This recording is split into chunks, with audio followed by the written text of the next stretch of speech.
Hello, everyone. Thanks for watching today. Today's topic is conflict and confrontation during the sales process. So almost daily, well, at least once a day, I am working with our agents to help resolve, brainstorm,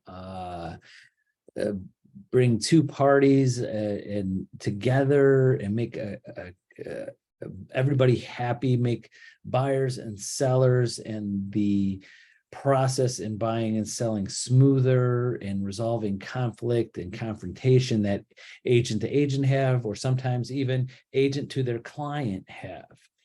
And had a few of those today on that and helping agents get through this. So I just wanted to talk to you. I'll try to keep this shorter than normal because this is like an hour-long conversation sometimes with agents on helping get through the conflict and the confrontation, agent to agent, agent to buyer, agent to seller, seller and buyer, the conflict and confrontation that sometimes come up during the sales process. So some things to think about is with the person that you're having conflict from, sometimes situation you maybe as a buyer's agent with a seller's agent or buyer side, seller side, is finding out, identifying what the other party really wants. What do they really want to accomplish? So what they really want, because I have helped many agents every year, every day. I'm helping agents try to really figure out what the person they're having the conflict is, what they really want. And unfortunately, and I won't go into too much detail, sometimes people want conflict and is trying to narrow that down. If they want conflict or they want to win or they want someone to lose, those are sometimes hard to get that out of people, to find out later in the conflict that that's all they want is to win something.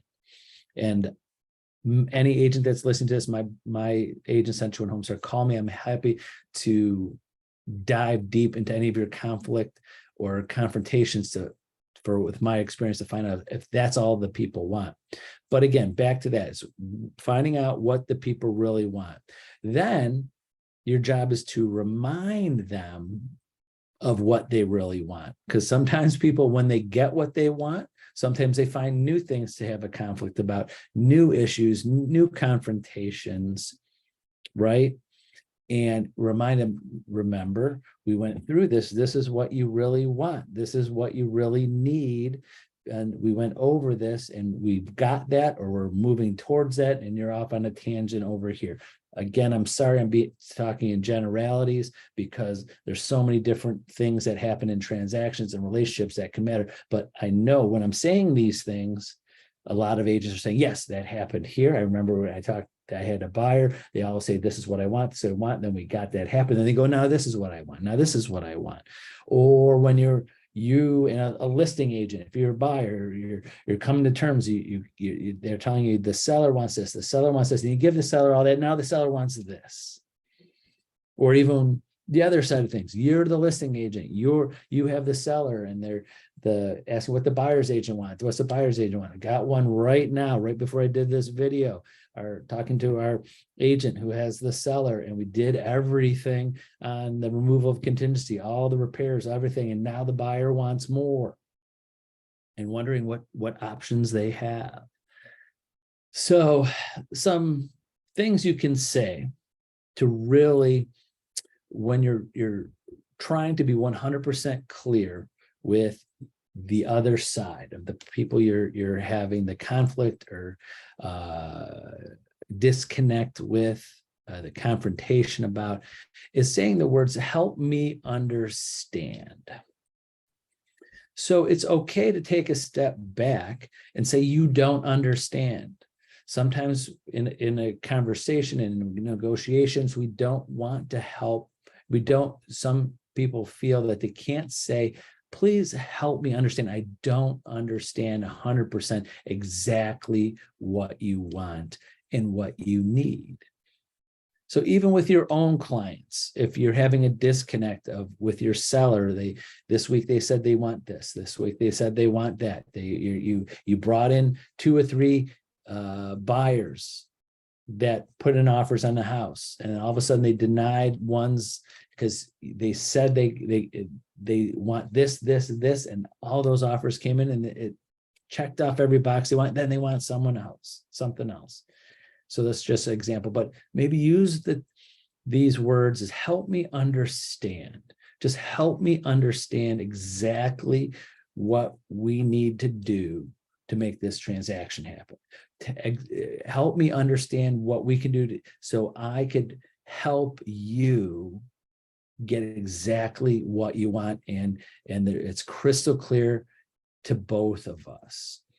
Now, you don't have to admit that you don't know something, that you're doing anything wrong, but some people say, help me. When they say help, sometimes people feel that word help means that they're vulnerable. They need that person's help, like they're doing something wrong, or their skills are not where they should be, or insufficient, insert something. But asking someone for help to help you understand them in a way, I view that as what you're explaining to me, I'm not understanding. It's a disconnect between both of us. I don't understand exactly what you're saying, or your actions over our negotiations over the last few days or weeks or months. There's a disconnect here. Help me understand. And the last thing to think about when they make you understand of what they want is your job to keep them focused on just those things. Because any agent that's been in this business long enough has known that buyers, sellers, they don't think of everything at the beginning, during, a lot of times things at the end. Oh my gosh, I forgot about this. I want this. I want time. I need more money. I don't want to give up that refrigerator that I sold. Oh, we're especially closer to this into the winter. Oh my gosh, we signed a contract in December. I didn't think that we're going to be moving in the end of January, in the middle of snow, if there's snow, and I don't want to move like in the middle of January, or when we're signing contracts in November, and we just automatically throw out end of December, end of this, and people don't realize, oh my gosh, that's right in the middle of winter break for our kids' school, and we're going to be out on vacation. Oh gosh, at least once or twice a month, I'm on the phone helping agents work through situations because they threw dates on a closing and the buyer and or seller didn't realize they're going to be out of town or on vacation or out of the country, and we're closing that week because the buyer and seller didn't think that. So even when we ask, help me understand all of the things that are important to you, there still will be things that come up, but your job again is keep them focused on those most important things. There's going to be hiccups along the way. There's going to be hiccups. Example, I'll give one example because this just happened last week. Was one of our buyers wanted to close at a certain time, and the seller forgot they're going to be out of town and they couldn't close to the week later. But the buyer's very focused on, I wanted to close here. But when I talked to the agent, like, well, we moved up the dates. I'm like, what do you mean you moved up the dates? Well, the buyer and seller, they agreed to close like 2 more weeks from now, but they moved it up because the buyer was approved for their loan quicker than one, and the seller didn't mind because the seller was pretty much halfway out of the house anyways, and they moved up the closing date. But the seller didn't think that that they were going to be out of town. They just moved up the dates, and now the buyer has to close a week later, and because this was a seller out of the country, but they're still a week before the original date and a week after the new move date, and the buyer's still kind of happy, but they're upset because they were stuck in their head there. So again, that example, when I talked to our agent didn't think that, oh yeah, we're really a week ahead of where we originally are, but we're just delayed. So again, so that example, to give you an example, explain to the seller, this is dealing with people, just explain, I'm sorry, seller has no, not that you are working for the buyer and you're not saying this to the seller side of things. And I'm sorry to tell a story here, but this might help come up in one of your transactions, or maybe it already has. Is because sometimes people are upset at the seller. Said, listen, the seller just didn't think. They said, we're trying to help you out, move the date up 2 weeks. They didn't care. Your loan was approved a lot faster. Great, kudos to the loan officer for getting everything approved a lot quicker. And the seller was trying to do you a favor, but they didn't think they're going to be out of the country and that now it's going to be a week later. No one's doing anything to hurt you, but we got to stay focused. Remember, focus. Your needs and wants. Help me understand what you want. You wanted to be in by this date. We moved it up 2 weeks, just a little sooner, but you're still in a week earlier than the original date. We're still good. Not as good, but we're still good. And no one did anything on purpose to hurt you. Everybody's on the same page, and keep everybody calm. So sorry I told that story because I get off tangent there. I love storytelling because I have so many situations that come up, and so many times when I talk to agents, I go, oh, I didn't think to explain it that way to them. So that example was just trying to help you, give you an example of how to explain something, turning to a negative into a positive, because sometimes they lose their focus on what's 100% happening in their transactions, and when there's a little bumps in the road that no one planned on that they happen, but keep them focused that there's still good things are fine, everything's to be okay, but sometimes little things change. So that's an example, small example, where we had nipped in the bud conflict between the buyer and seller arguing with each other of why they couldn't close on a certain date because things changed, and then they had to change again, and no one did it out of any malice or to hurt anybody. It just happened. So hopefully that story resonated a little bit with you on there. So, but that's it for today. I just wanted to give you some ideas on conflict and things to say, like, help me understand you.